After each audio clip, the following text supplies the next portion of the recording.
The facts of the matter is that God will always have the final word. You can make all your appeals and prepare all your speeches, all the things that you're going to say on the day of judgment. But you better be covered. You better have insurance. You better have a representative representing you, because it is a courtroom. The books will be open, the book of Revelation says. And the dead will be judged, the living will be judged, the resurrected will be judged.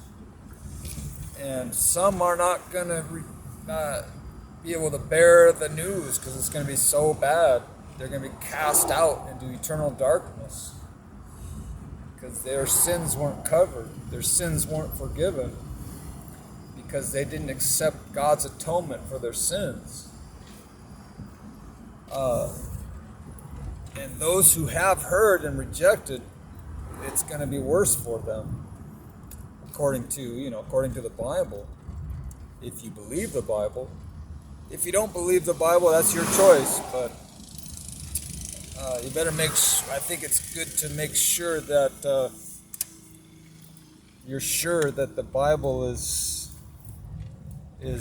not telling the truth. Because if it's telling the truth, then some people are not going to have that covering. They're not going to have their sins pardoned on the day of judgment because they didn't find out what it was all about by turning to the scriptures and seeing what God has to say, how to be reconciled to Him and how to be friends with God and not His enemy. Some people are God's enemy. Imagine that. I'm not God's enemy. I'm God's friend.